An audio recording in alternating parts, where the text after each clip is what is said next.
A warm welcome to each and every one of you to this virtual launch of the Sustainable Ocean for All report, harnessing the benefits of sustainable ocean economies for developing countries.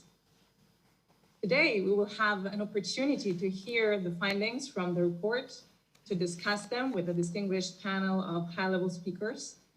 And we have the honor of hearing messages on the report from 3 heads of government. Speakers will be answering questions both in written and orally, and so you are warmly invited to ask your questions either via the Zoom Q&A function or the social media using the hashtag Sustainable Ocean for All. My name is Piera Tortora. I'm the coordinator of Sustainable Ocean for All and one of the authors of this report we're launching today. And I'm delighted to be your moderator today. But let us begin now, and I'm absolutely thrilled of inviting the OECD Secretary General, Ángel Gurría, to open this launch. Secretary General, the floor is yours. Thank you very much, honorable leaders, ministers, ambassadors, guests, ladies and gentlemen, dear friends. Welcome to today's launch of the first report of the OECD's Sustainable Ocean for All initiative. So, just in case you haven't seen it, it's a handsome tome here. This initiative, launched in 2019, builds on the OECD's long-standing work on oceans, and it has sought to support marine conservation, sustainable use, address plastics pollution, stop harmful fishing practices, and increase the resilience of coastal infrastructure, among many other issues. People used to think that caring for our ocean was about saving some distant endangered species or some remote planet. But the speed and global reach of the COVID-19 pandemic reminds us that humans are not infallible. In fact, the ocean crisis risks harming our ecosystems, our food supply, our very existence, if we continue chasing economic growth in ways that destroy the environment. We will end up with trillions of dollars worth of damage to our planet. And we're also going to be damaging permanently its resources on which all life, including our life, ultimately depends. A healthy ocean is fundamental to the well-being and prosperity of all mankind. Prior to the COVID-19 crisis, the OECD projected the ocean economy to double in size by 2030. The ocean produces half the Earth's oxygen, absorbs more than 90% of heat from greenhouse gas emissions. It regulates the climate. It is a key source of food. Marine and coastal ecosystems offer protection from natural disasters and hazards. They offer protection from pollution, and they also offer flood control. The ocean has taken center stage for many new economic activities, from offshore wind energy production to aquaculture and aquaponics, and the offshore extraction of minerals and oil. Systemic, transformational, and urgent changes are needed to support the transition to a global, sustainable ocean economy. Policies and financing need to be proactive and bold to help align investments towards sustainability. This includes redirecting government support away from harmful economic activities in the ocean, such as subsidies of fisheries that support unsustainable fishing practices, and also taxing harmful activities for the ocean. Urgent action is required from all countries and at all levels, local, national, regional, and of course international. But not all countries are equally equipped to foster sustainable ocean economies, and therefore international cooperation is essential. Ensuring that developing countries can harness the benefits of sustainable ocean economies is a top priority. This would equip 82% of the world's population to benefit from more jobs, cleaner energy, better food security, enhanced resilience. It would also help to improve ocean health globally, as developing countries are home to a vast, untapped ocean resources. If these resources are not used in a sustainable manner, we will all bear the costs.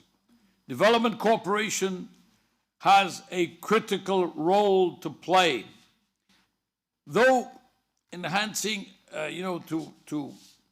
enhancing developing countries' access to policy advice, starting with that, so just simple advice, just sharing best practices, delivering financing, delivering science for achieving sustainable ocean economies, and promoting a global ocean economy that enables all countries, especially the poorest and most vulnerable, to benefit from the oceans. Now, while the COVID-19 crisis is severely affecting key ocean-based sectors, such as tourism, shipping, with a halting effect on much of the global ocean economy, demands on marine resources for food, energy, minerals, leisure, and other needs of a growing global population will only intensify over time. Therefore, improving long-term sustainability is more urgent than ever before. Our report provides a wealth of new evidence and a wealth of advice to help developing countries turn new and traditional ocean-based sectors into catalysts of inclusive, sustainable development, setting the baseline on the economic trends of ocean-based industries across developing countries, their contribution to value added and employment, and the relative weight of the ocean economy in the GDP of different developing countries. The policy frameworks and economic instruments like taxes, fees, charges needed to enhance the sustainability of ocean economies and ocean conservation. And the report also alludes to how development cooperation can foster sustainable ocean economies. Actually, our report provides the first ever OECD figures of official development assistance, of the ODA, for the sustainable ocean economy, along with a review of innovative financing instruments for sustainable ocean economies, developed with the ODA support. And unfortunately, the news are not very good. The findings from our report are a call for action to reverse current trends. For example, between 2013 and 2018, less than 1% of global ODA supported sustainable ocean-based economic activities and conservation. Less than 1%. Now we're talking about 153, 54 billion, the latest number that I remember about official ODA figures. And we're talking that only less than 1% of global ODA was dedicated to sustainable ocean-based economic activities and conservation. Globally, ODA increases for the ocean economy have been driven by investments to expand ocean-based industries, largely ports and maritime transport, without aiming to increase the sustainability of these sectors. These trends are worrisome. We must take bold, decisive, and urgent action. Our lives depend on it, and this is literal. Now, dear friends, ladies and gentlemen, we know there is no time to waste in changing course. The OECD stands ready to do its part in collaboration with all of you. So let's work together to create a tidal wave of change and forge a sustainable global economy that respects our ocean and benefits all people. Thank you very much.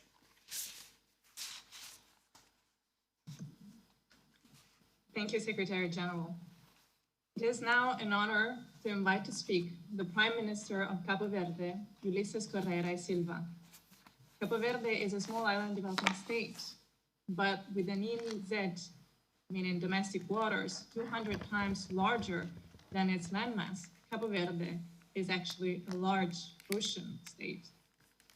The government of Cabo Verde has given strong political priority and has launched several initiatives to promote a sustainable ocean economy domestically. We will now be able to hear directly from the Prime Minister of Cabo Verde, Ulysses Correia y Silva. Prime Minister, the floor is yours.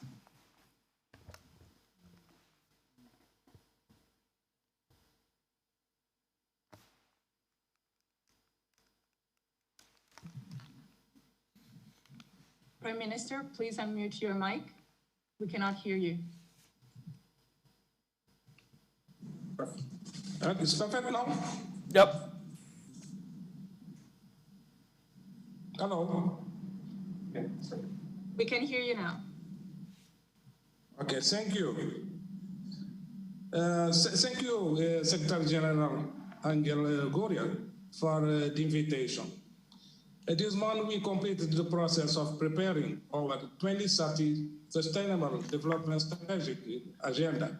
The main goal of this agenda is to align Cabo Verde with the major opportunities of the circular economy through energy transition, water strategy, digital transformation, and the blue economy as well.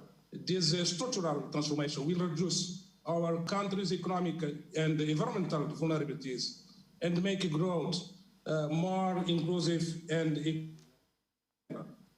This is a great challenge for a country that is highly susceptible to external shocks, and as is the case with all the small island developing states. It is, on the other hand, the great opportunity to leverage in a strategic and sustainable way the resource we have: human capital, the sun, the wind, the climate, the sea, and the privileged location between Africa, continent of Africa, Europe, the United States, and Brazil. The blue economy is an important pillar of the agenda. We are much more sea than land. Our vision is for a safe and sustainable model of socioeconomic development based on the sea. We will transform the extensive sea that surrounds us into a blue economy and show that we can balance the needs of economic growth and sustainability. We create the Ministry of Maritime Economy to integrate and improve public policies in the field of the blue economy.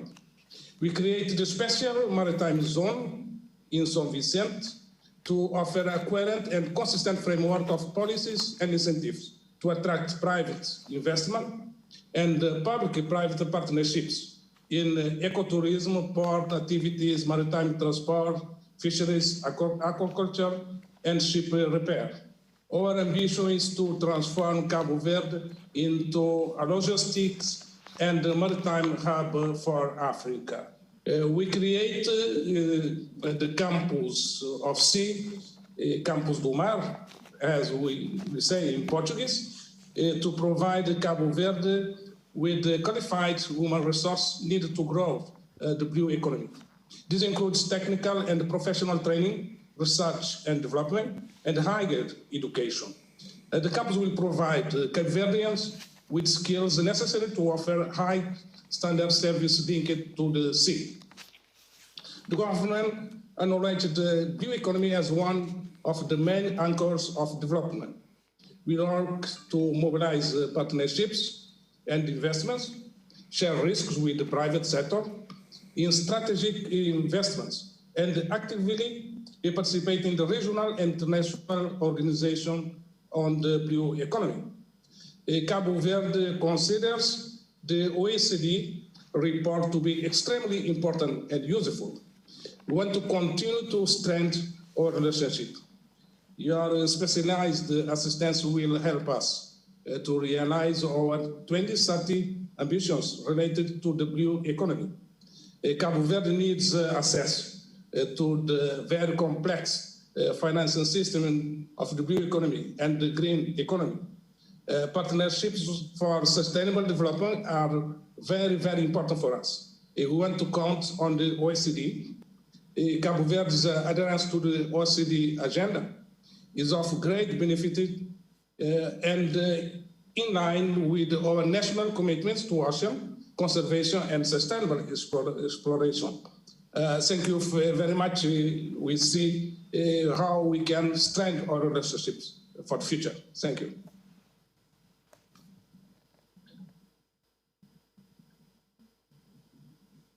Thank you, Prime Minister Correa Silva. I'm now thrilled to invite Cabinet Secretary Ambassador Rochelle Omamo from the Ministry of Foreign Affairs of Kenya to deliver a message on behalf of the President of Kenya, Uhuru Kenyatta.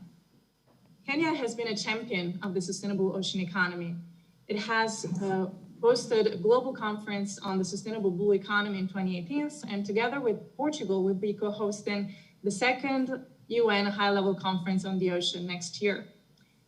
The President of Kenya, Uhuru Kenyatta, is also, together with 13 other world leaders, a member of the high-level panel on sustainable ocean economy, a collaborative effort to advance a global sustainable ocean economy.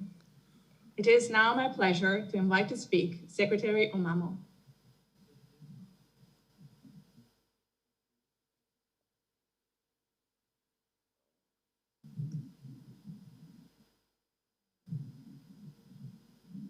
Secretary Omamo, we cannot hear you. Can you hear me now? Yep. We can now, thank you. All right. May I start off by recognizing the OECD through its Secretary General, Mr. Guria, all the heads of state and government present, distinguished leaders on the sustainable oceans, ladies and gentlemen.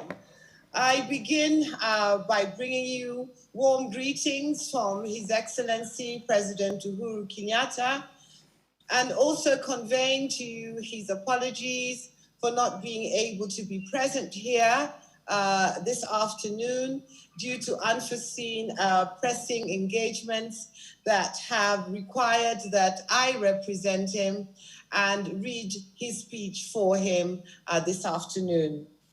I'm pleased to join you from East Africa at this important event.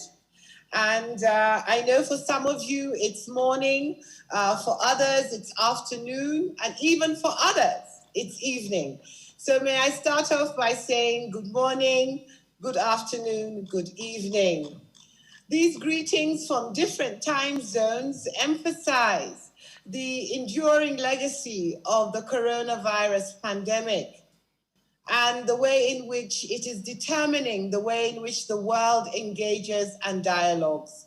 The new world order is going to be premised on technology because technology allows us to speak to each other from wherever we are at the same time.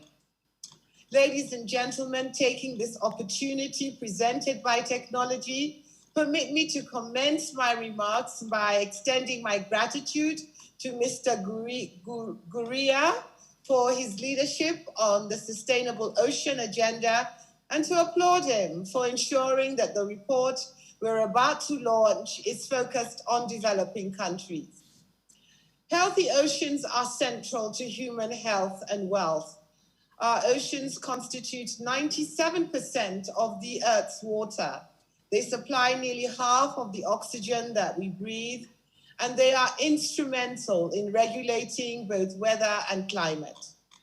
The ocean economy, while not new, remains a large untapped frontier for expansion of economic development, with an estimated asset base of over US $24 trillion, which supports livelihoods, millions of jobs, tourism, maritime trade, and transport.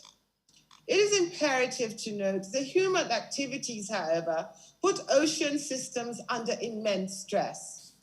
The cumulative impact of environmental pollution and overfishing pressures are altering and destroying maritime ecosystems and causing rapid and negative changes in our oceans.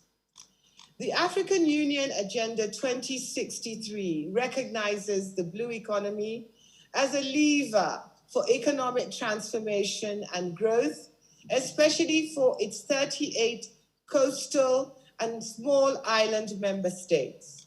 The AU agenda seeks to increase the value of the blue economy from the current US $296 billion with 49 million jobs to US $576 million, creating 78 million jobs by 2063.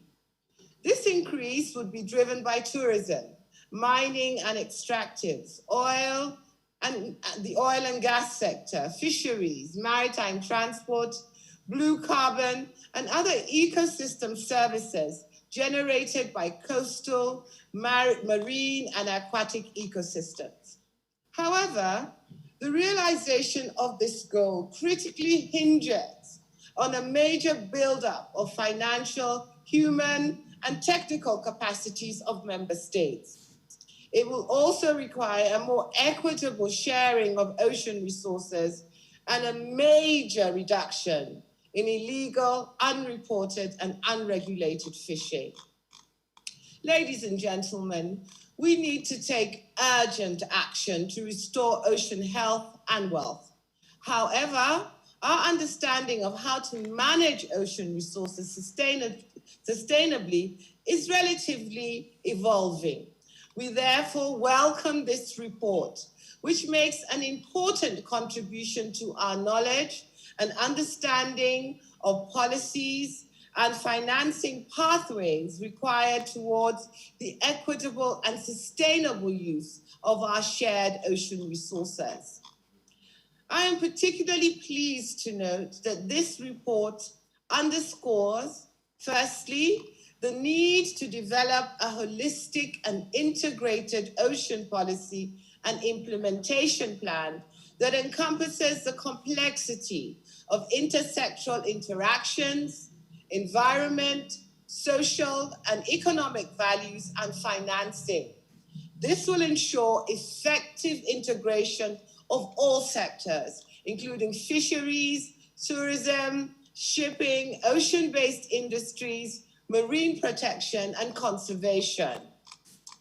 The report also underscores the need to increase development financing towards sustainable ocean practices, which meet both ecosystem and investment needs, increase the range of innovating financing instruments, such as blue bonds, de-risk investments in sustainable ocean-related projects, and ensure that finance is equitable and recognizes the needs of developing countries. And thirdly, the need to integrate sustainability into COVID-19 stimulus packages and recovery efforts, and to use the post-COVID recovery reset as an opportunity to strengthen the relationship between man and the entire blue planet.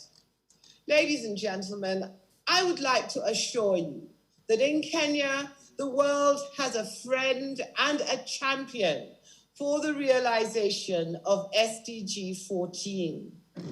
Kenya recognizes the success in managing our global aquatic resources depends on all of us working together. 2/3 of global waters lie in areas beyond national jurisdiction and outside economic exclusive zones. And actions in one sea have a positive or negative effect on other seas. Further, some countries require support to enact ambitious actions needed to harness the benefits of sustainable ocean economies.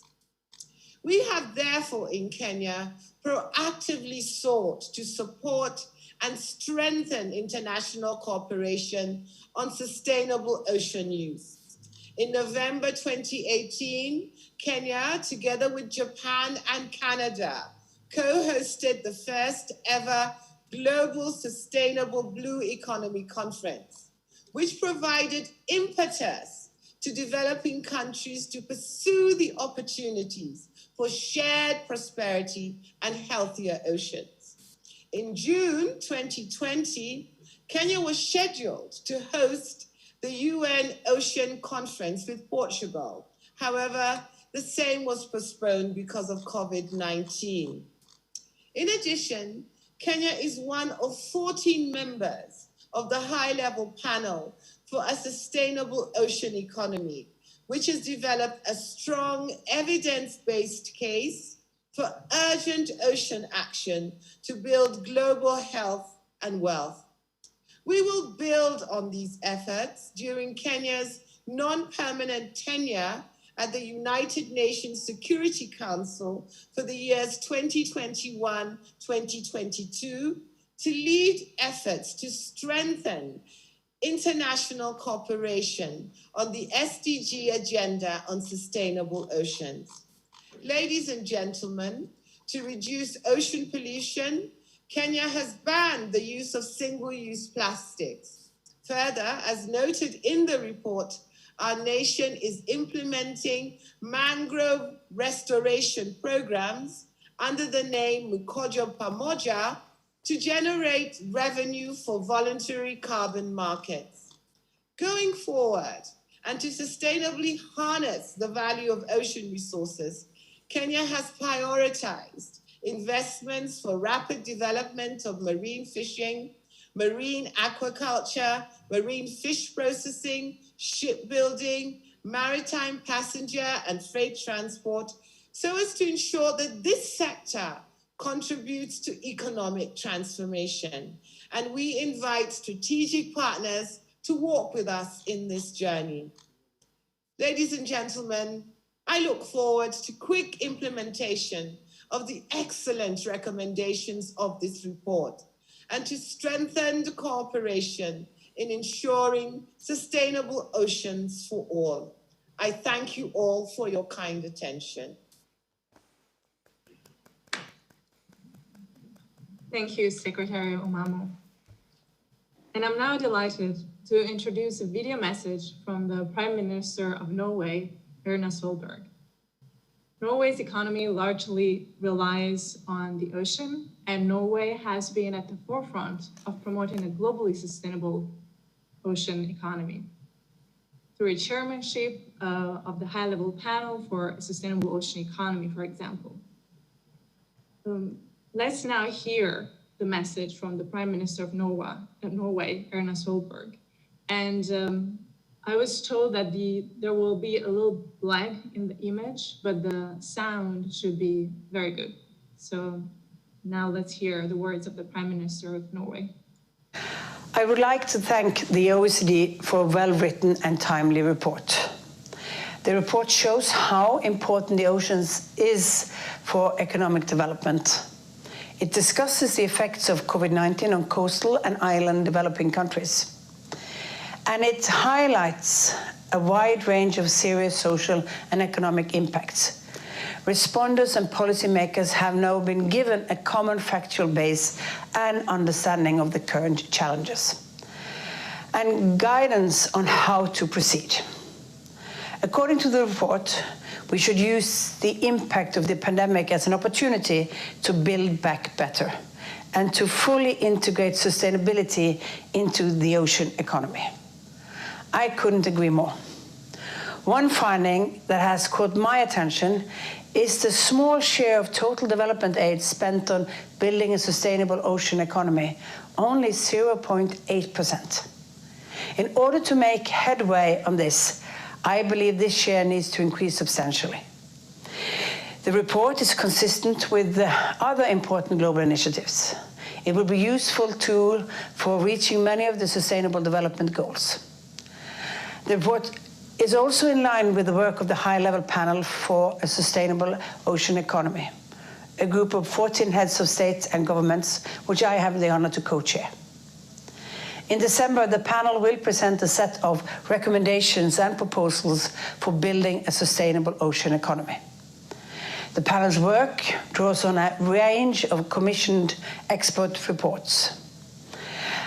A new blue paper on the relationship between humans and the ocean planet is being launched today. Let me take this opportunity to invite you to engage with us in the lead up to the UN Ocean Conference in Lisbon next year. We need to work together to enhance our efforts to achieve a sustainable ocean economy. We need better ocean management, and we need the leadership and the international cooperation to make it happen.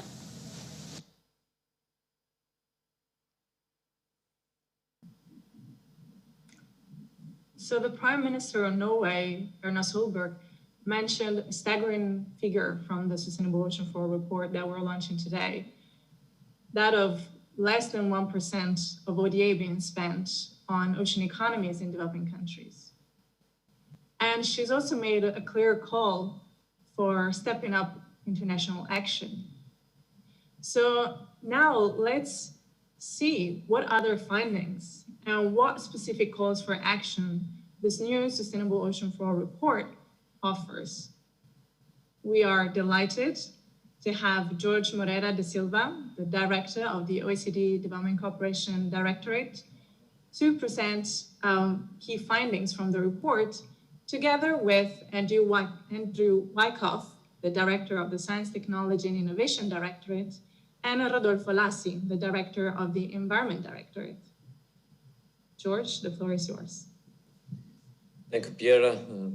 Secretary General, Prime Minister, ministers, ambassadors, are delighted to present with my colleagues what is a truly horizontal effort from the OECD. As the Secretary General mentioned, ocean-based sectors such as fisheries and tourism are at the heart of the economy of many developing countries. The way these and emerging ocean-based sectors will develop in the future could either foster progress towards sustainable development or exacerbate the current unsustainable trends. With this new report, we provide new evidence, new data, and policy advice to support developing countries achieve sustainable ocean economies that can deliver economic, environmental, and social value for current and future generations. I will briefly highlight 6 key messages from this report. First, the economies of developing countries rely on average more on ocean-based sectors than OECD countries. Data collected for this report show that when comparing the share in GDP of 6 ocean-based industries across country income groups, they represent under 2% for high-income country GDP in 2015, but over 11% for lower middle income. In some low-income countries and small island developing states, as mentioned by Prime Minister of Cabo Verde. Sectors such as tourism alone can account for more than 20% of GDP compared to just 2% for OECD countries. This reliance on the ocean presents opportunities in light of the expanding global ocean economy. However, it also makes many developing countries particularly vulnerable to growing anthropogenic pressures on the ocean and increases the need to pursue sustainable models of development and sustainable ocean economies. The second key message from the report is that across developing countries there are different trends and significant variations in the potential benefits and risks of the ocean economy. The East Asia and Pacific region is the fastest growing region in terms of value added for the 6 ocean-based industries included in this report. For low-income and lower middle-income countries, marine fisheries account for the bulk of their ocean economy compared to shipping in OECD countries. Some developing countries are home, as we all know, to vast untapped marine resources, but it's critical they be in a position to assess and balance the risks and rewards associated with using these resources and promote sustainability. The third key message from the report is achieving a sustainable ocean economy requires better alignment of policies across multiple sectors. Sectors in the ocean economy are highly interconnected with actions taken in one sector affecting the other. Therefore, coherent cross-sectoral policy frameworks are key to ensuring sustainable ocean economies. In the report, we provide an overview of cross-sectoral and sector-specific policy instruments, including marine spatial planning that can be used and scaled up to harness the benefits from sustainable ocean economies. The fourth message is the following. Developing countries, however, often have limited capacity and access to the finance, policy evidence, and science needed to achieve sustainable ocean economies. Therefore, development cooperation has an essential role to play to facilitate such access, as well as to promote international policy coherence and a reset of international finance for the global ocean economy to truly integrate sustainability and benefit developing countries. Despite the international community's growing interest in ocean matters, the report finds a lack of common understanding, definitions, and principles with which to align cooperation efforts in support to sustainable ocean economies, and a lack of dedicated development cooperation strategies and implementation and monitoring tools. The fifth key message is that we must step up development finance to sustainable ocean economy, as highlighted by the OECD Secretary General. To help quantify finance for the sustainable ocean economy and unpack the range of sustainable activities, this report introduces for the first time the official tracking of official development assistance, ODA, in support of the ocean economy, estimating how much of it promotes sustainability. According to these estimates, in 2013 until 2018, an average of $3 billion of ODA a year was allocated for the ocean economy. And half of that, so $1.5 billion on average, was allocated in support of the sustainable ocean economy, which is equivalent to 0.8% of global ODA. While this support is concentrated in 3 sectors, maritime transport, fisheries, and marine protection, several examples of sustainable ocean projects do exist, contributing to a common understanding of what constitutes sustainable activities across ocean-based sectors and offering insights into replicable practices. And more evidence of this will be presented at a webinar next week. Finally, the sixth key message is that in addition to directly funding sustainable projects, development cooperation is helping to align private finance with the sustainable ocean economy. We estimate that through the use of guarantees, syndicated loans, and other development finance instruments, development cooperation leveraged $2.96 billion of private finance for the ocean economy in 2013-2017. Development cooperation has also proved critical for developing innovative financial instruments such as blue bonds, debt for ocean swaps, innovative insurance schemes, and ocean impact investment funds. And again, the webinar next week will discuss the market size of these instruments and opportunities and challenges to scale them up. Finally, while it is critical to scale up financing for sustainable ocean economy through new instruments and approaches, this needs to go hand in hand with diverting and reorienting finance away from harmful and unsustainable activities. And the report suggests how development cooperation can help integrate the sustainability requirements into traditional financial services and investments, financial markets, and credit markets. Let me conclude by saying that the COVID-19 crisis is severely affecting key ocean-based sectors and casting growing uncertainties on the global economy. But it needs to be turned into an opportunity to rebuild ocean industries more sustainably through coordinated efforts and adequate international support. And this report offers insights into how sustainability can effectively be integrated into policies and practices of developing countries and the international community. I will now have the pleasure to invite my colleagues, Andy Wyckoff, the Director of Science, Technology and Innovation Directorate at OECD, and Rodolfo Lassi, the Director of the Environment Directorate at OECD, to complement the findings from the report. Thank you, Piera.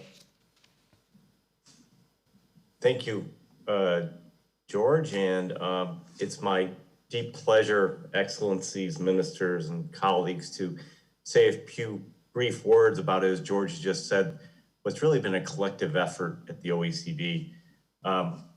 As Director of Science, Technology, and Innovation, I was really happy that we were able to contribute to it. And not surprisingly, you'll hear that I think that development cooperation has a unique role to play to ensure that developing countries have access to knowledge, science, innovation, and the needed technologies and the finance to support them to achieve sustainable ocean economies. I'm also happy that we were able to contribute some of the ocean industry data that we've been working on really for about 6 years since we did the Ocean Economy 2030 report. We've developed what's called a satellite account to the system of national accounts, which allows us to get some of those insights. I'd just like to briefly stress a few things in the report that come from some of our contributions. As I said, we did that report about 2030 some time ago, but one thing that wasn't foreseen certainly was COVID, or the impact of COVID on different technologies, particularly the digital transformation, where it's to act as an accelerant to some of the things we're seeing, such as Internet of Things, sensor technologies, ubiquitous computing is realized by what's called cloud computing, all of which are providing this capability for precise real-time monitoring and analysis, which is critical for maintaining the health of the oceans. This was unthinkable just a few years ago and holds, I think, real promise for a better understanding and better management of ocean activities.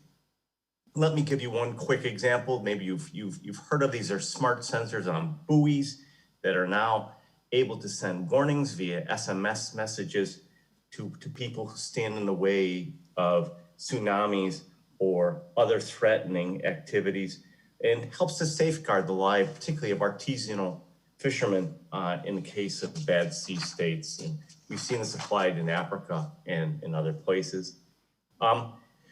What's most important for us is this knowledge sharing, and to share these benefits, there's an increasing number of scientific cooperation programs, particularly aimed at low-income countries by oceanographic centers and foundations, particularly from OECD countries. We see them in France, the UK, and now the Air Center in Portugal, Azores, are conducting ocean exploration, seabed mapping programs in close cooperation with the developing countries. And And what's critical here is not only the knowledge sharing, but the capacity building in some of the low income countries and the mutual learning that comes along with this. We look forward to contributing to the United Nations decade and contributing more of this work, and as well as developing what we're calling ocean knowledge and innovation networks, which are springing up around the world. And it's a classic role for the OECD to support these and bring together these like-minded bodies to make a coordinated contribution. Norway was generous enough to host a workshop of these networks last year, and we're hoping later this year that Canada will be able to host another workshop, either physically or virtually. In conclusion, let me just thank you for your attention and underscore the importance that innovation and science has to play in keeping healthy oceans, and introduce my colleague, Rodolfo Lassi, who will tell you more about the important instruments supporting environmental policies to promote conservation and sustainable use of the oceans. Rodolfo. Thank you, Andy. Good afternoon, ladies and gentlemen. It is a real pleasure for me to be speaking today amongst such a high level and distinguished panel. As you know, the Environment Director has participated very intensively in the development of this report. Following on from George and Andy, I'd like to conclude from the OECD side with a few more reflections that stem from our joint report, with a focus on how to make ocean-related economic growth and development more sustainable. George has highlighted projections for economic growth across the ocean sectors. We also know that under business as usual scenarios, this will continue to increase the pressures on the ocean via overexploitation of marine resources, pollution like plastics, habitat destruction, and climate change. To date, 85% of our wetland area and 20% of our global mangroves have been lost. And live coral cover on reefs has nearly halved in the past century. We also know that healthy, functioning marine ecosystems provide invaluable services upon which our economies, human health, and well-being depend. The economic benefits provided by marine ecosystem services are estimated at $50 trillion a year. A range of policy instruments is available to promote the conservation and sustainable use of the ocean. And this includes regulatory command and control instruments, economic instruments, and information and voluntary approaches. Effective policy mixes will be needed to address the different pressures on the ocean. George showed the growth in ocean-related economic instruments over time, which we track in our policy instruments for the environment. We call it PINE database. And economic instruments include fiscal measures like taxes, subsidies, as well as payments for ecosystem services and user fees. Such instruments are also able to generate and mobilize finance for the ocean. For example, globally, taxes related to ocean sustainability generated at least $4 billion in 2018, with taxes on pollution, transport, and energy generating the most revenue. In several cases, this revenue is earmarked and invested back into ocean conservation and sustainable use. That's very good. But while there has been some progress in strengthening economic instruments to incentivize ocean sustainability, there is room for improvement. According to data reported to the OECD PINE database, 56 countries are implemented economic instruments targeted at ocean sustainability. These are threefold increase since 1980, but the number has remained broadly stable over the last decade. I'd like to conclude with 5 key recommendations on how to make ocean economies more sustainable. First, it is important to identify and monitor key pressures on the ocean under national jurisdiction, where they originate and from which sectors are coming. Second, we must promote policy coherence via national arrangements, including interministerial or interagency and cooperation and coordination, and promote an integrated approach, a comprehensive approach to management of land, coastal, and sea areas. Third, it is crucial that we evaluate the adequacy of existing policy instruments to address the pressures on the ocean and to identify policy gaps so as to address our intended objectives, especially in this COVID and post-COVID green recovery phase. Fourth, identify the level of finance needed to scale up existing measures and put in place new measures. And finally, develop national strategies and plan to ensure the conservation and sustainable use of the ocean. Well, thank you very much for your attention. Thank you very much, directors, for this excellent overview of some of the key findings from the report and some of the key recommendations. We have received much food for thought, and to help us digest it and better understand what these findings mean for specific countries, in the next hour or so, we will be pleased to discuss this with a distinguished panel of high-level speakers. With them, we'll explore four main themes or topics that are covered in the report and that were also touched upon during the presentation. These are: what are the key trends, challenges, and opportunities of the ocean economy across developing countries? How can regulations, policies, economic instruments help developing countries steer their ocean economies towards sustainability? How can development cooperation and development finance be used more effectively to support sustainable ocean economies in developing countries, including through innovative financing models and through new development cooperation schemes? And finally, how can the COVID crisis that we have heard about today quite a bit be turned into an opportunity to build back better, or how we're starting to say, to build back bluer? So to fully integrate sustainability in the ocean economy.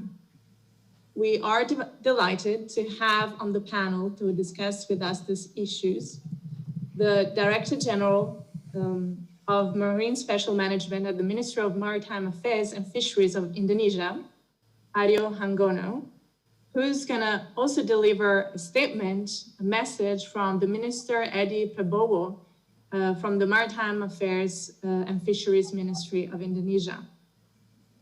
We have also the Minister of Maritime Affairs and the Blue Economy of Barbados, Kirk Humphrey. We have the Minister of Maritime Affairs of Portugal, Ricardo Serrao Santos. We also have the Minister of Fisheries, Ocean, and the Canadian Coastal Guard, Honorable Bernadette Jordan. We have the State Secretary of International Development at the Norwegian Ministry of Foreign Affairs of Norway, Axel Jacobson. And last but not least, we have the UN Special Envoy for the Ocean, Ambassador Peter Thompson, who will be joining in just a few minutes. So once again, we look forward to your questions. So please do feel encouraged to ask questions via the Zoom Q&A function or through social media by using the hashtag #SustainableOceanForAll. The co-authors and contributors of the report are also here with us today, and they will be pleased to answer your questions either in written or orally. So now to kick off the discussion, I would like to invite the Director General of Marine Special Management at the Ministry of Maritime Affairs and Fisheries of Indonesia to come and address us. Please, the floor is yours. Thank you, moderator, honorable leaders, excellency, distinguished delegates, ladies and gentlemen. Allow me to read the remark of the Minister of Foreign Affairs and Fisheries of the Republic of Indonesia. First of all, I would like to express my highest appreciation to the OECD for hosting this event and giving me this opportunity to present on behalf of the President of the Republic of Indonesia. I believe I'm not alone in saying that high hopes are placed that this report will support developing countries harnessing sustainable ocean economy, especially during the COVID-19 pandemic.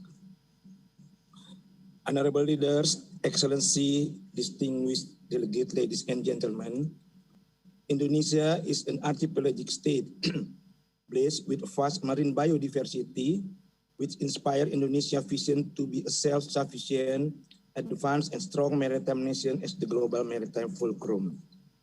The government of Indonesia puts high expectation and determination on ocean sustainability. We are on progress to harness the untapped economic potential of marine and fisheries resources, which amounted to $1,338 billion per year from multiple ocean economy sectors, such as aquaculture, marine tourism, marine industry, environmental services, non-conventional energy, and others. Additionally, through the Indonesian Ocean Policy launched in 2017, we also address specific ocean-related issues, including 70% reduction of marine plastic debris by 2025, enforcement against IUU fishing, and increasing the number of marine protected area. We have defined 23.1 million hectare as MPA, or 15.7% of our territorial waters, with plan to increase into 32.2 million hectares by 2030. Indonesia also stressed the aligning and synergizing commitment at the regional and global fora. Just recently, Indonesia initiated a resolution which was adopted at the 76th session of the Economic and Social Commission for Asia and the Pacific to mitigate the impact of COVID-19 in the region by strengthening cooperation and promoting the conservation and sustainable use of the marine resources through research and development, South-South cooperation, and public-private partnership. Honorable leaders, Excellency, ladies and gentlemen, in closing, it is important that we explore the development of a global action plan in building a sustainable ocean economy and creating new additional solutions. Our collaboration and concrete efforts will bring meaningful contribution to our society, particularly in this time of pandemic crisis. We shall make better management of our ocean for our world and future. Thank you very much. Thank you very much. Let me now turn to Minister Humphrey from Barbados. Barbados is one of the first countries who has established a dedicated ministry for the blue economy. Minister, could you please tell us more about the challenges and opportunities that a country like Barbados sees in the sustainable ocean economy, and how concentrating responsibility for the sustainable ocean economy in one ministry has helped you to address these challenges and opportunities? Please, Minister. Am I on? We can hear you. Okay. Good morning, everyone. Good afternoon, good evening. I know, but we cannot see you. Oh. My video is saying that the host has turned off my video. So you need to turn on the video.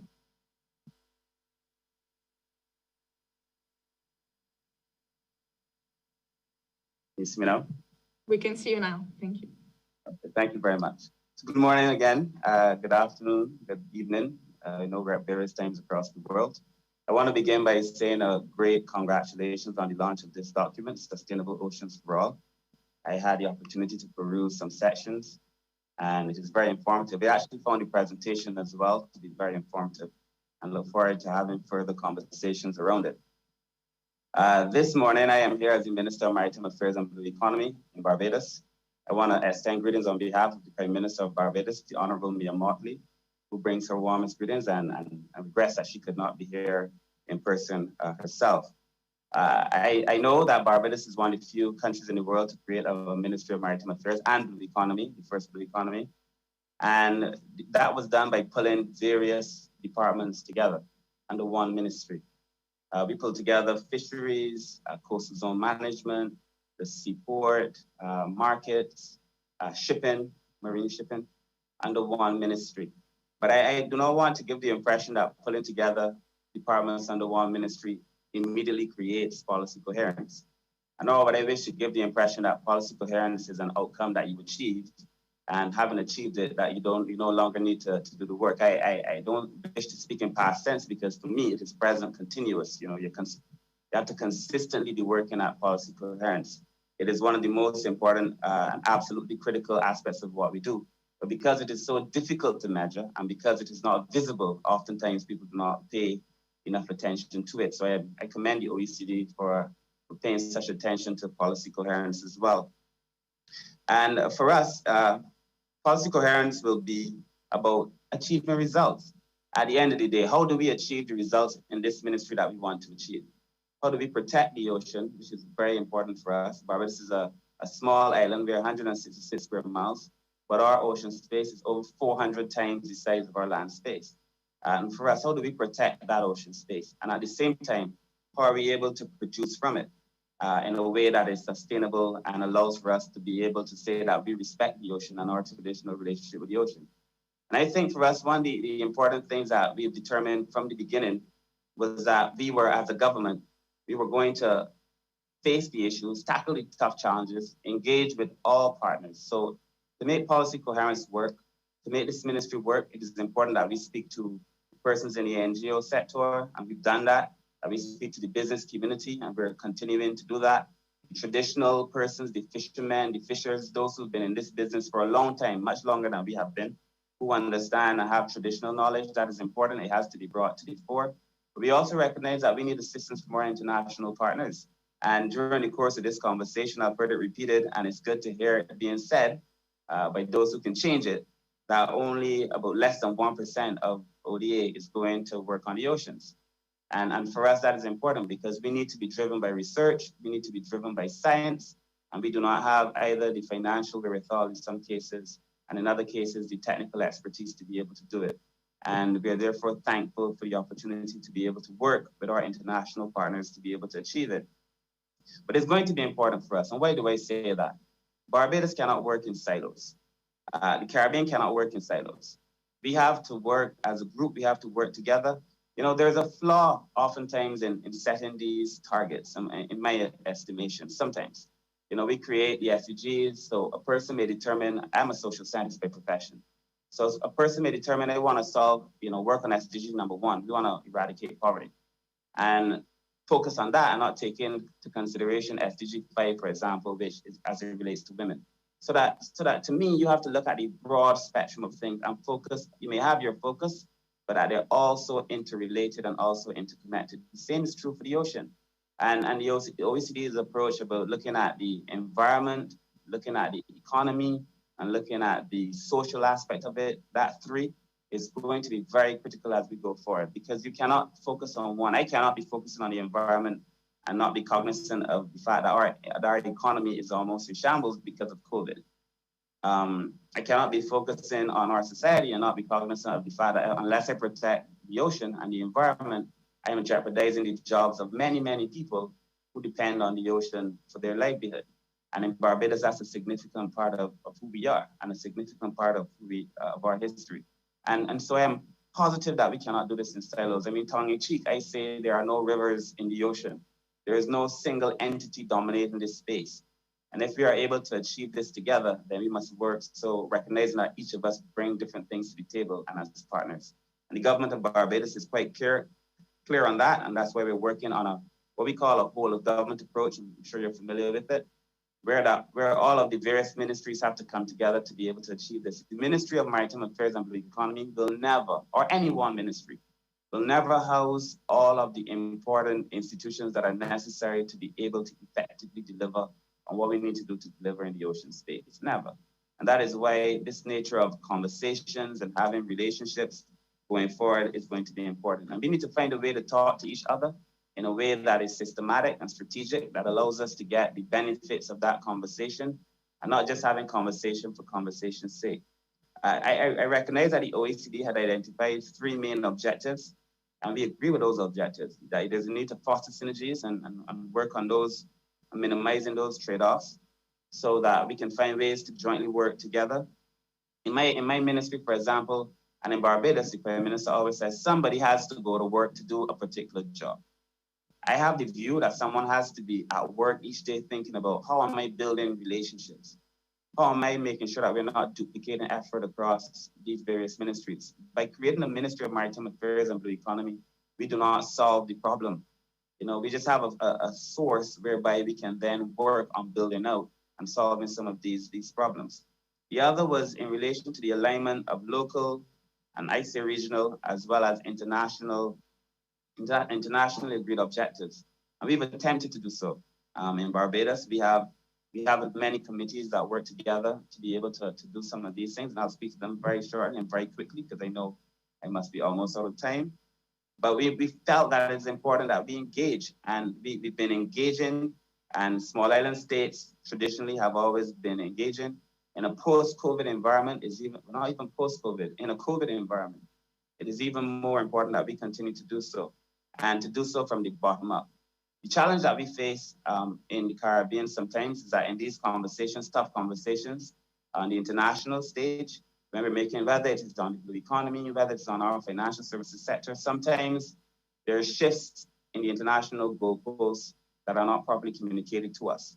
There are shifts in the international goalposts, so while we're fixing our local situation to meet the international standards, these standards sometimes change without the necessary conversation. So this has to be real for all of us. It has to be as real for the OECD as it is for the small island developing states. So that when we sit down to talk about engagement, we're talking about meaningful engagement with all of our partners.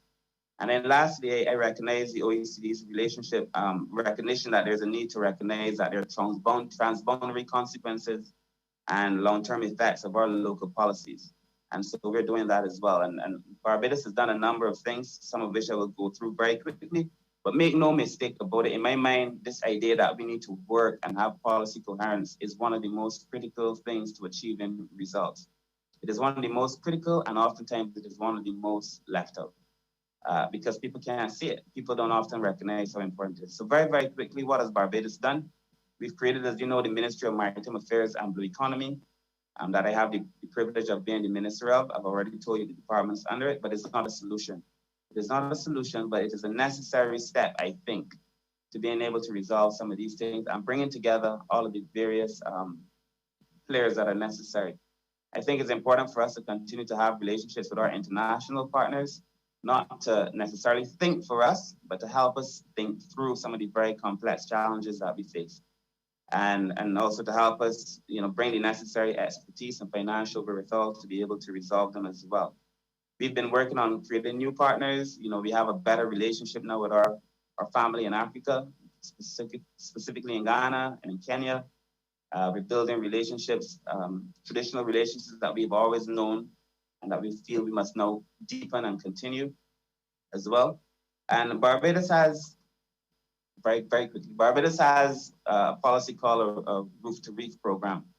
In our Roof to Reef program, if this does not drive us toward policy coherence and working together, because we're talking about issues that affect housing, our physical development, various things. And so all of our departments meet very often to be able to go through these things and to be able to make decisions. The Coastal Zone Management Unit, for example, that falls in my ministry, has developed in conjunction with the IDB, a national coastal risk information planning platform.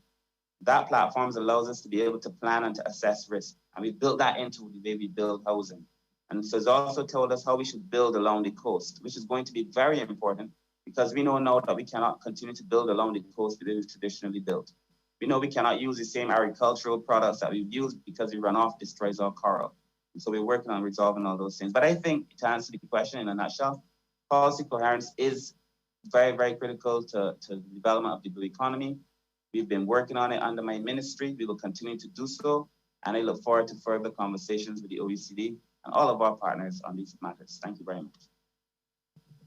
And thank you so much, Minister, for sharing the experience of Barbados and also for highlighting what should be some of the priorities for engagement with the international community on these matters.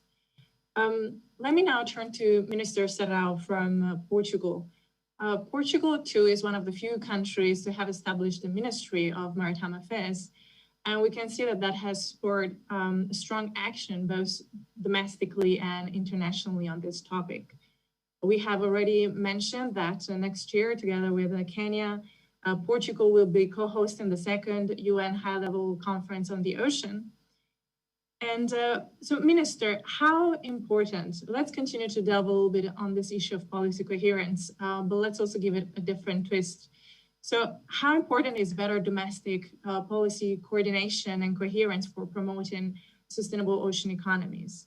And also, what is the role that Portugal and the upcoming UN Ocean Conference can play to foster international policy coherence for sustainable ocean economies, meaning ensuring that not only development cooperation policies from richer countries, but all of their policies on fisheries, on investments, on trade, can support a global sustainable ocean economy from which also the poorest and the most vulnerable countries can benefit from.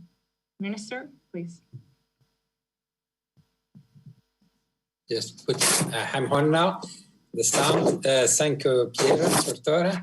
And first of all, I want to thank the OECD General Secretary, Mr. Angel Gurria, for the invitation to participate in this session, and also has the high-level representatives of OECD that presented a new report.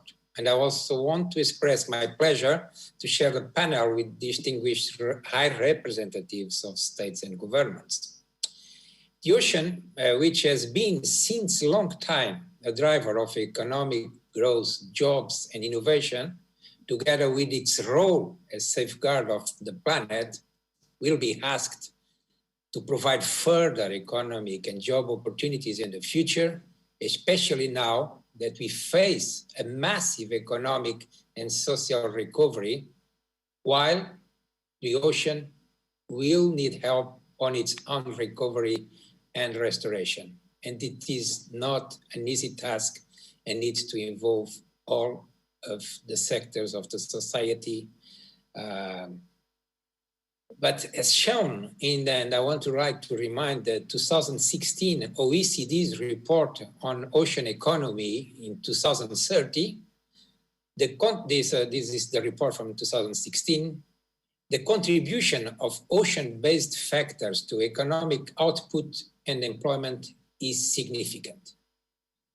But that report also shows that the two most relevant ocean economy sectors in 2010, one in terms of total value added, and the other in terms of employment, are still two extractive industries, respectively, offshore oil and gas and fisheries.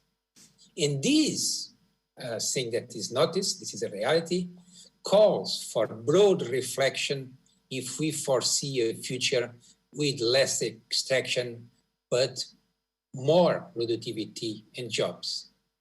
Changing the business as usual paradigm to plan investment in offshore energy, marine aquaculture, sustainable fisheries and seafood processing, blue biotech, port activities, and coastal tourism is crucial and was referred here today.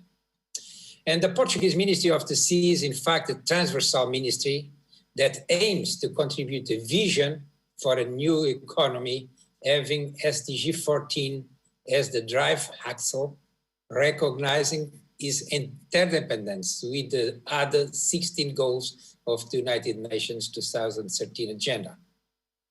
The Portuguese Ocean Strategy for 2021-2030 is to be inspired on the United Nations Agenda on Sustainable Development, the United Nations Decade of Ocean Science, and the United Nations Decade of Ecosystems Restoration, and the work of the high-level panel on sustainable blue economy that was already referred today by the Prime Minister of Norway.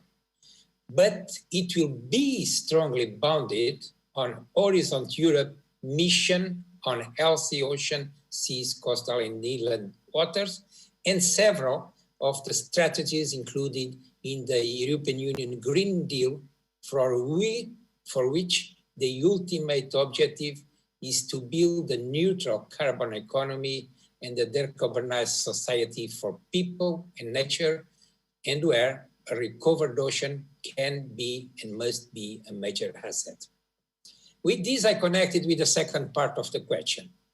While COVID-19 pushed us to postpone the United Nations conference that would have happened in 2020, we did not lower our arms, and we kept interacting through web seminars and web conference. For this proposal, Portugal, Kenya, and the United Nations have been kept in touch in view to keep the drive on. As you know, the thematic of the United Nations Ocean Conference aims the scaling up ocean action based on science and innovation, stocking partnerships and solutions, gained a new breath with the pandemic crisis.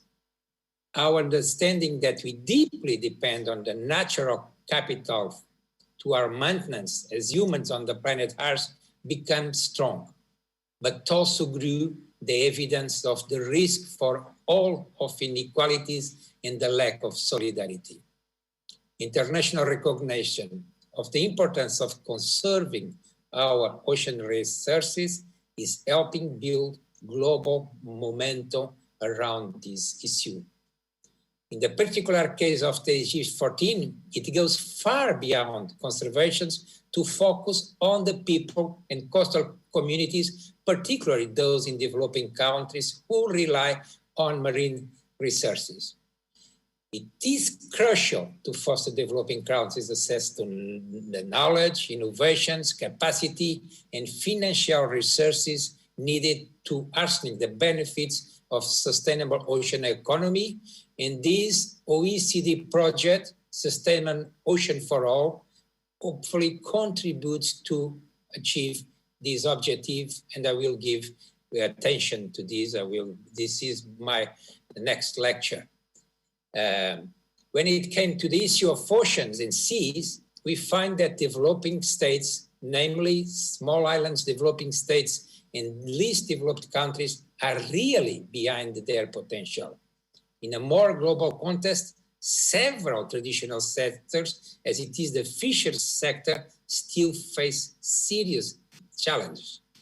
Data on economic loss due to IUU fisheries are disturbing.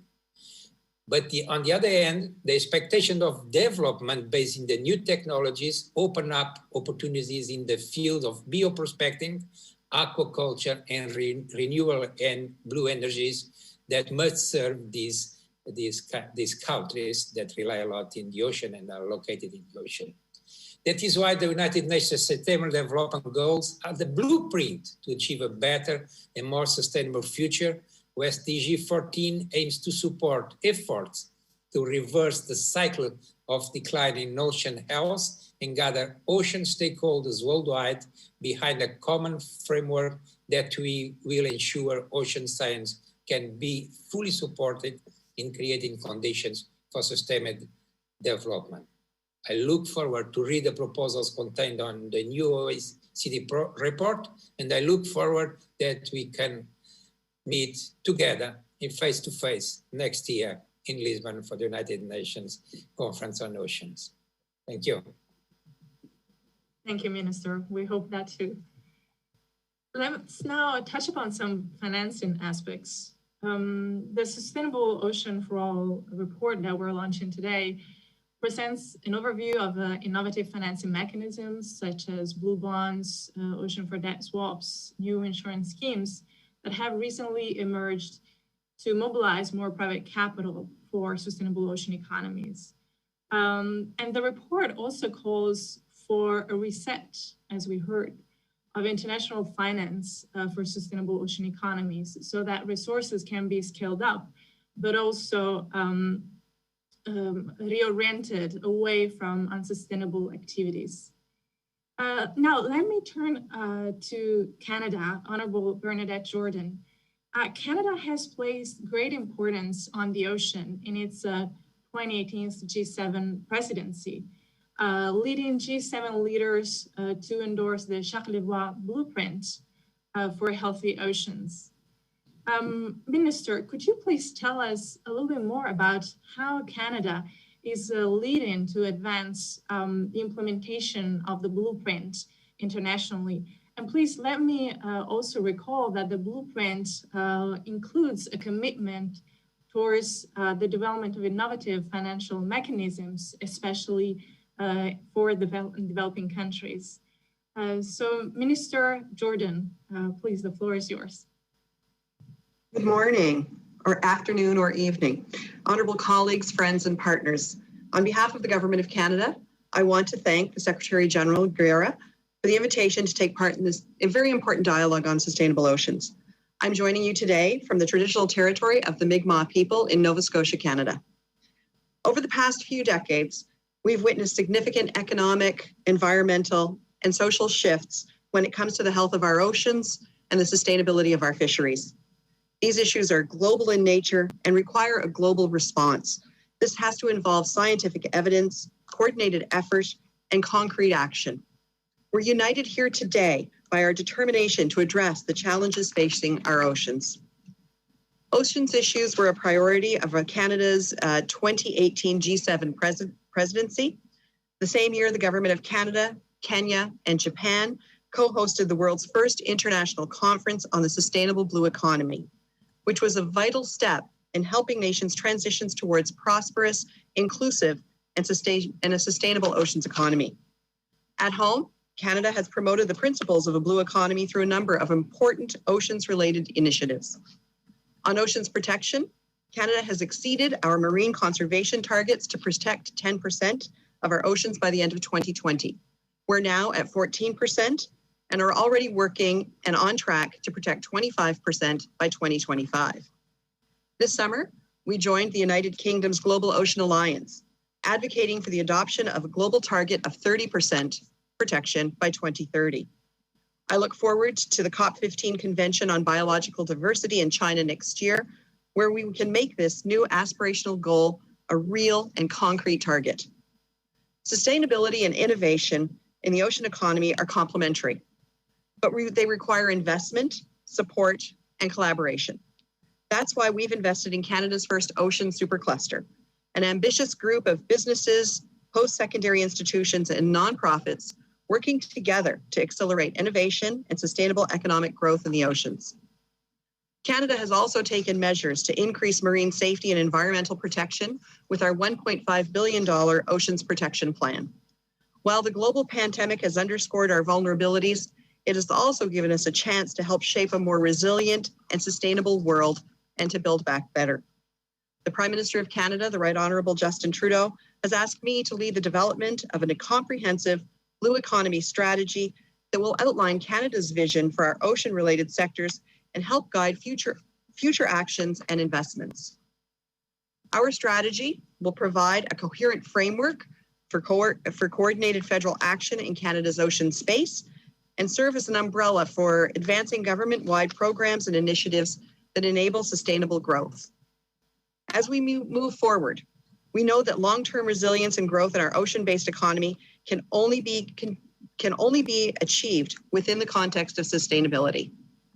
Internationally, Canada continues to advance the Ocean Plastics Charter to address marine plastics pollution by encouraging ambitious international action and cooperation by governments, businesses, and organizations.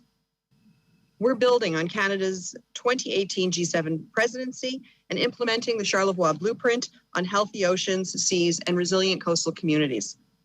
This recognizes the health of our oceans and seas as critical to the economic, social, and environmental well-being of our planet. Through Prime Minister Trudeau's membership in the high-level panel for sustainable ocean economy, we're working with others to develop a set of priority actions that are needed to build a sustainable ocean economy.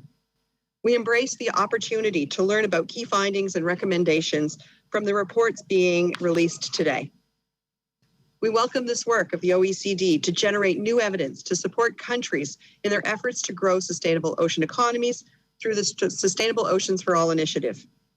It supports the urgency of coordinated actions, highlighting the need to integrate all three dimensions of sustainability: economic, environmental, and social, and emphasizing the interlinkages across the 17 Sustainable Development Goals.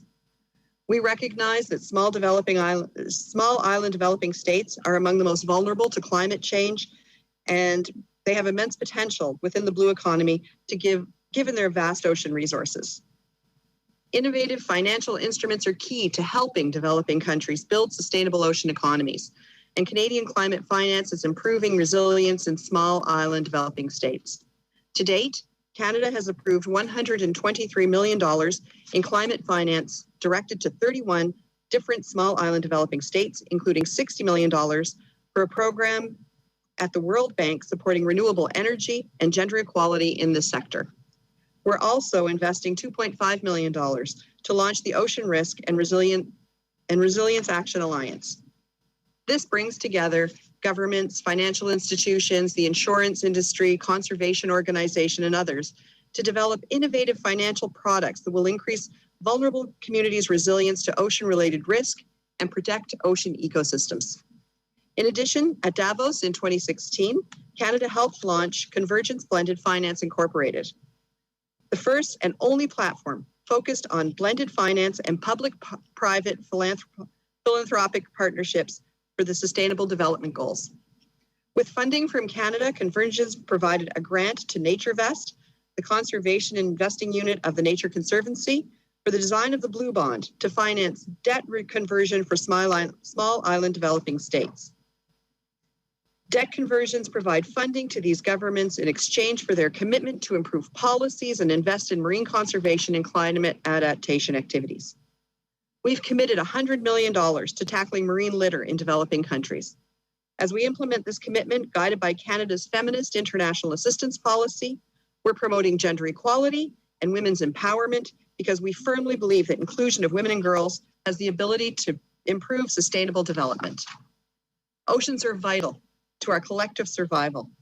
The timing is of the essence. We know that we must act, and people who elected us to represent them know that as well.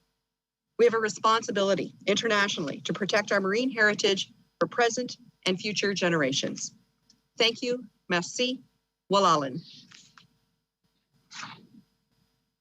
Thank you very much, Minister. So let me now turn to the State Secretary of International Development of the Ministry of Foreign Affairs of Norway, Axel Jacobson.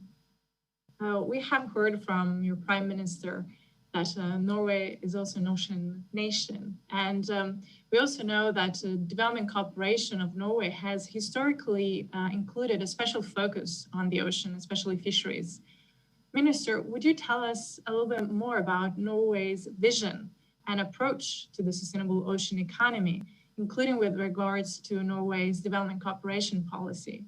And what are some of the lessons that can be learned from Norway's long-standing engagement on ocean? How can they be used to shape the new cooperation schemes that are needed to effectively support developing countries shape sustainable ocean economies? Please, Minister, the floor is yours.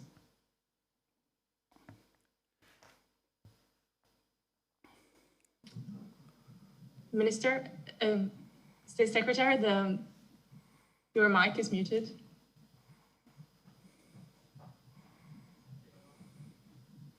Now I think we can hear you. Right? No, he's unmuted, but we don't have sound.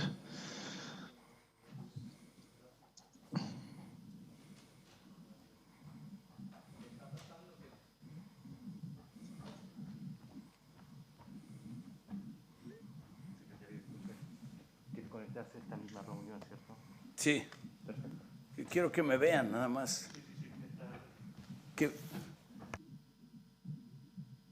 90% is coming up. ¿Ya está prendido? Otherwise, Pierre, we might want to move on to Ambassador Peter Thompson and then go back, if that works for you. Will that work for you, State Secretary? We will come back to you in a few minutes. Thank you very much. So, welcome, Ambassador Peter Thompson. It's a pleasure to have you here with us today. With you, we wanted to cover a little bit the elephant in the room. we have heard that the report states that the COVID pandemic has severely affected countries and key ocean-based sectors, such as tourism and shipping. But despite the current slowdown in economic activity, demands on marine resources for food, energy, minerals, and leisure, and other needs of a growing global population will persist. And this is why we think at the OECD that improving long-term sustainability, including through building bluer, through recovery plans, is absolutely fundamental. Ambassador Thompson, could you give us your perspective on this? How can the COVID crisis be effectively turned into an opportunity to build back better and fully integrate sustainability in the ocean economy? And what can the international community do to ensure that we get there? Thank you. Thank you very much. Thumbs up if you can hear me. Yeah, very good. Okay. Look, Excellencies, colleagues. We're doing the Mexican wave, Peter. Colleague there doing the wave motions. All courtesies observed. Great to see such a great collection of people gathered to for this really important day of launching this very important point. And I do want to thank especially Secretary General Gurria for his commitment to SDG 14 throughout. It's been a sterling effort. But thanks generally to the OECD for the invitation to be present at this high-level report launch and to congratulate all concerned. I recall my presence at the OECD Environment Committee in February 2019 when meeting with the Secretary General and several subsequent visits I made to the OECD. To a large extent, I've seen this project growing in terms of ambition, content, impact. So this is a rewarding day for me to witness the report's launch. Very glad to see the reports focus on the central role of developing countries in the sustainable ocean economy.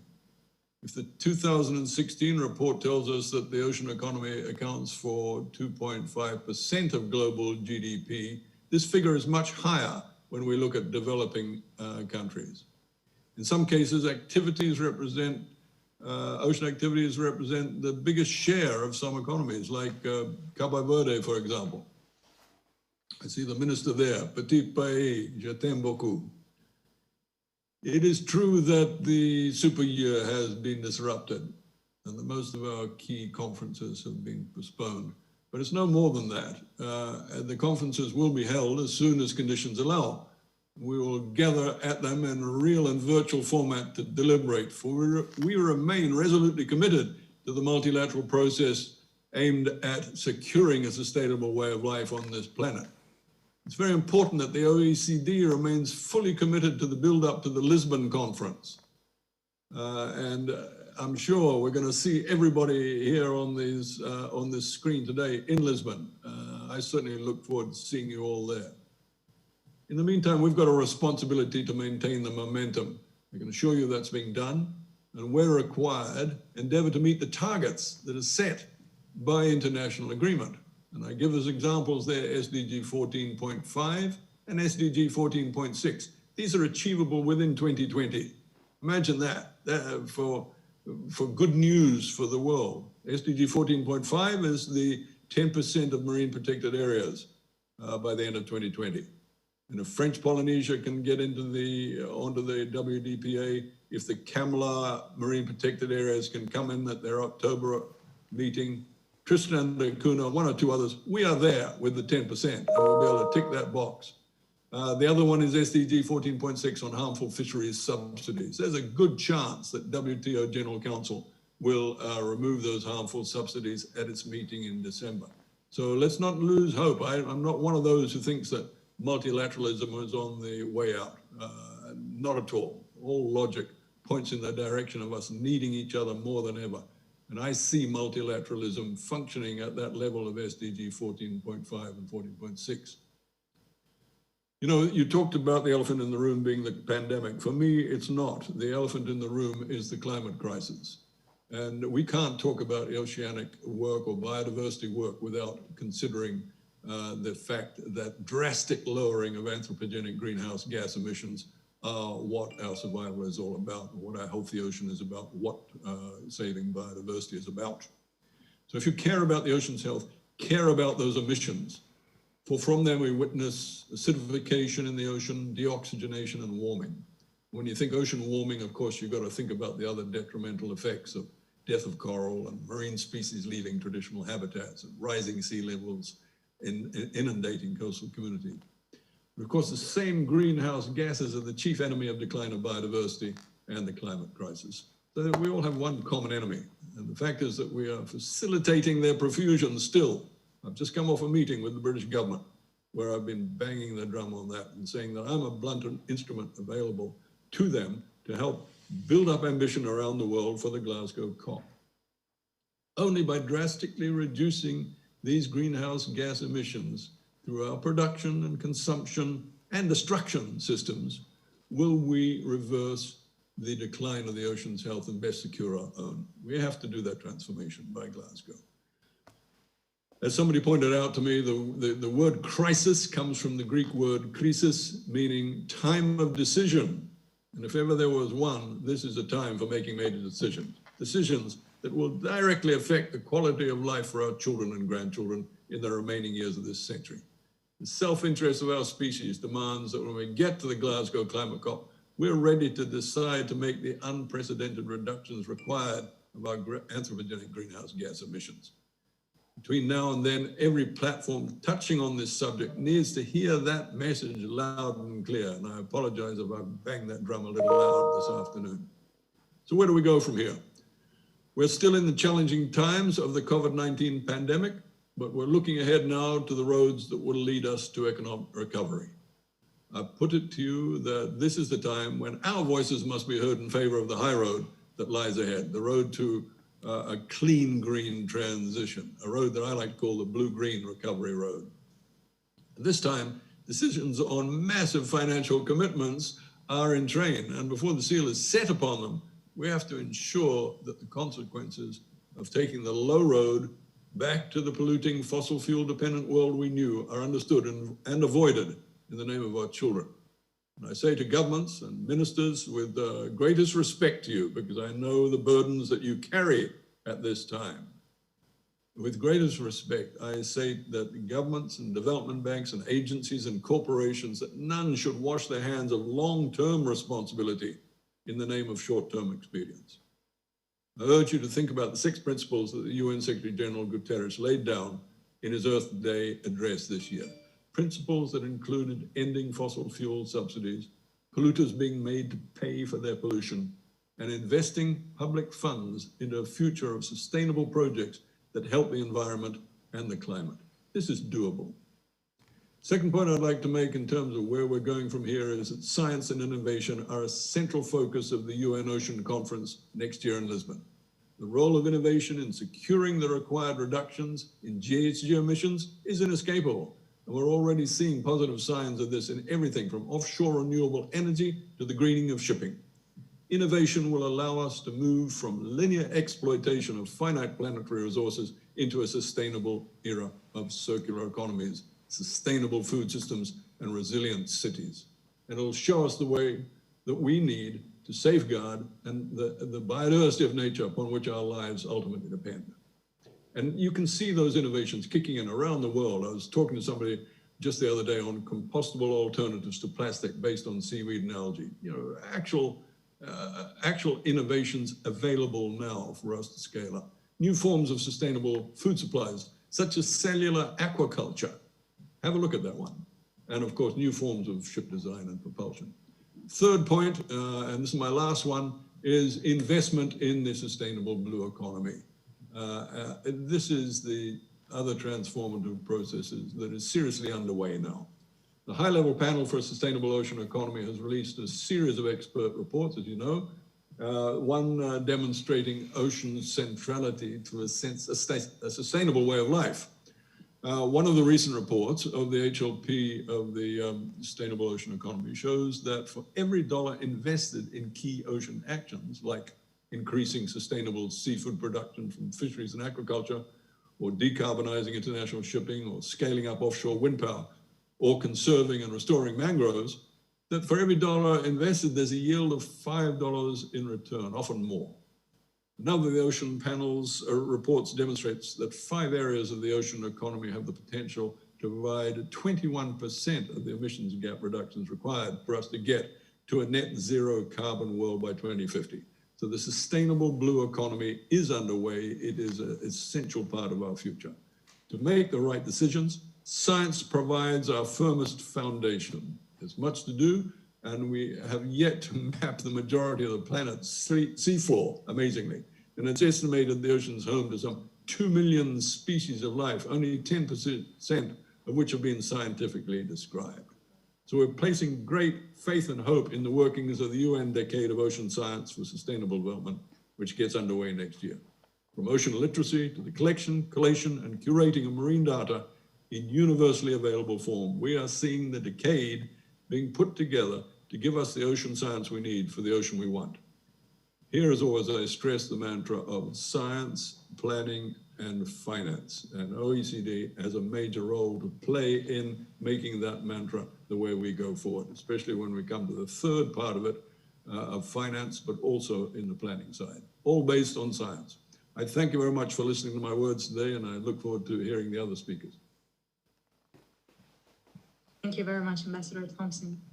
So let's try to go back now to the State Secretary of International Development from Norway. Ambassador Thompson gave us 3 excellent points for where do we get from here. And he also mentioned that multilateralism is not out of the way yet. We know that Norway has played a strong role internationally and has also supported development cooperation internationally with a focus on ocean. So what are some of the lessons that we can learn from development cooperation of Norway, and how can we use them to shape the new development cooperation schemes that we will need to support effectively developing countries embark on sustainable ocean economies? Thank you. Yes. Can you hear me now? I can hear you now. Yes, yep. Loud and clear. Oh, thank you, Madam Moderator, and congratulations with a very timely and important report. As we heard today, the ocean hold enormous potential for value creation and growth. They are crucial in the fight to end hunger and to create jobs in the wake of COVID-19 pandemic. And if managed wisely, the ocean is the key to meet expanding need for food, medicine, energy, and minerals. However, as we also have touched on today, loss of biodiversity, marine litter, and other forms of pollution, acidification, climate change, and overexploitation of marine resources are all challenges threatening oceans across the globe. To build a sustainable ocean economy will require international cooperation. And I agree with the Minister from Barbados that we must employ a cross-sectoral approach that brings together all relevant parts of public administration, research and development, and not least the ocean and coastal industries. A key factor here will be to recognize the interdependence between sustainable use and protection of marine ecosystems. The report launched today highlights how important ocean industries are to developing countries in terms of employment, export revenue, food security, and climate stabilization. It also shows the wide range of serious social and economic impacts the COVID-19 pandemic has had on ocean industries. This gives an added incentive to placing the ocean center stage in building back better and to fully integrate sustainability in the ocean economy. The report is important, and the relevance of the report is underpinned by several factors. Policymakers on all levels are given a common factual base and understanding of the challenges facing vulnerable coastal and island states, as well as a guidance on how to proceed. And the report established a baseline for gauging and assessing future developments and achievements, and is consistent with other important global initiatives. And the report is also in line with the message from the high-level panel for a sustainable ocean economy. in the sense that it highlights that the choice is not between protection and production. In order to meet the needs of our growing populations, we have to increase ocean production, but it must be done in a sustainable and ecosystem-based manner. So, a few words about the Norwegian development assistance. Norway has established an institutional cooperation program called the Knowledge Bank. It's a response to address this need.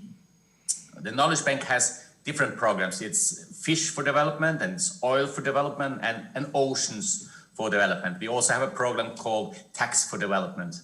And these programs have been established based on experience and knowledge acquired in Norwegian institutions over time. A characteristics of the Norwegian management of ocean is the cross-sectoral cooperation and involvement of different stakeholders, such as academia, civil society, and also private sector. A lesson learned is that there is a need for better coordination and government level and improved coastal and marine spatial planning. Furthermore, regulations are important but not sufficient. Just as important is that authorities have the necessary capacity to conduct inspections, enforce regulations, and implement a consistent ocean policy. So how can these lessons shape the new cooperation schemes that needed to support developing countries' transition to more sustainable ocean economies?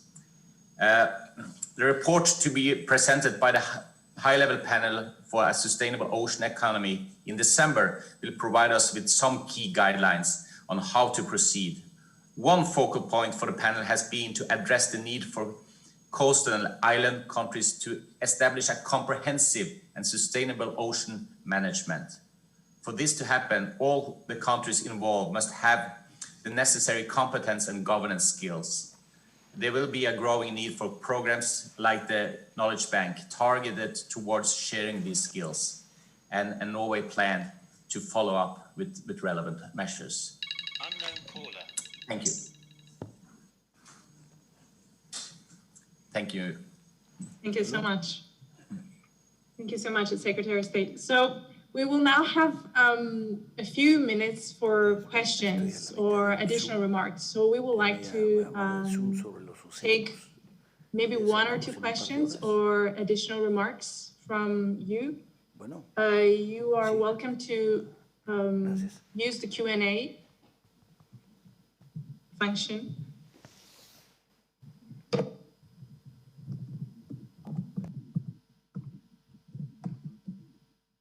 Maybe I will ask Mark if you could please help me to see if there's any questions. Yes, Pierre. There is a question from Jessica, but it seems to be answered, but I don't see the answer. Do you want me to read it out for you? I think that question was already answered in the Q&A function.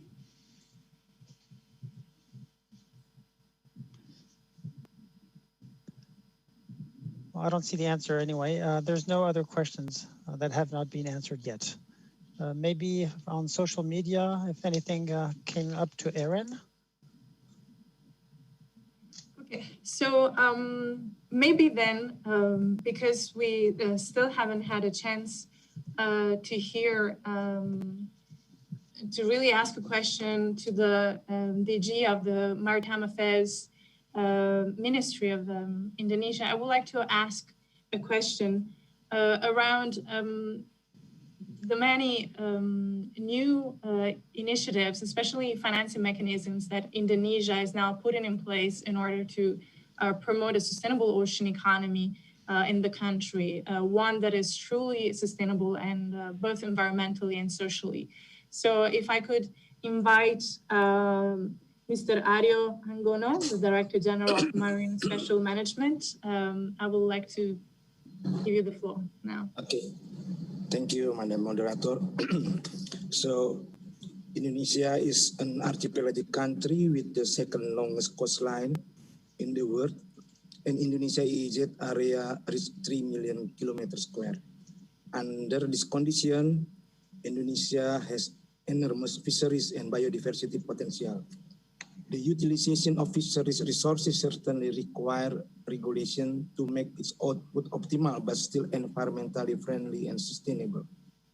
Therefore, it is necessary to manage marine, coastal, and small island area, strengthen supervision of marine and fisheries resources, and fish quarantine through coordination with related agencies.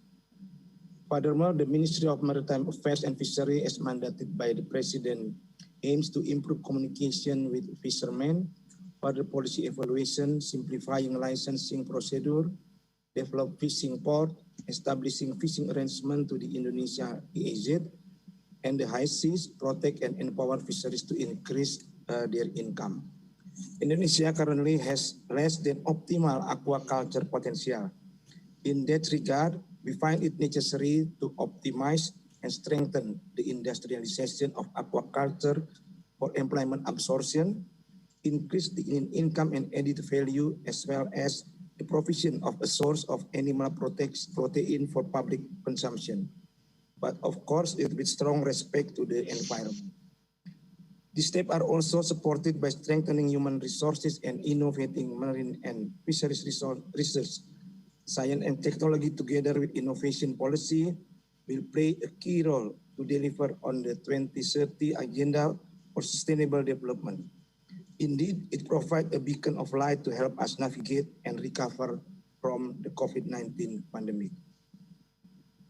Furthermore, science and innovation provide a framework for us to be more creative in extracting natural and economic resources through the added value of these natural resources without compromising the future needs of next generation. Innovation should be treated as a spirit for each of us to move toward a more advanced direction. We also have established the Indonesian Fish Genetic Information System. This system was built as an innovation to fulfill the importance of the Indonesian fish genetic data, which are accessible and easy to input. This innovation has documented 4,748 potential genetic resources of Indonesian fish.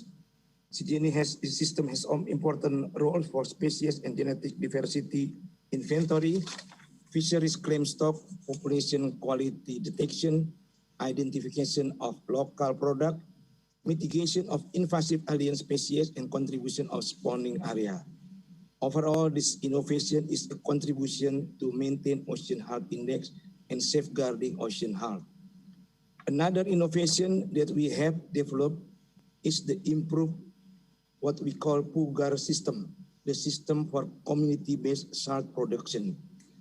This innovation optimized salt production with easy implemented by local coastal community. Through this innovation, the salt farmer can improve the quality of salt according to the standard required for the industry, as well to have added value and help national target for self-sufficiency in salt. There are three main areas of innovation, namely the integration of salt farm, management of the national standard of salt warehouse, and institutional strengthening. This innovation has received national award and is appreciated by the salt farmer. Thank you.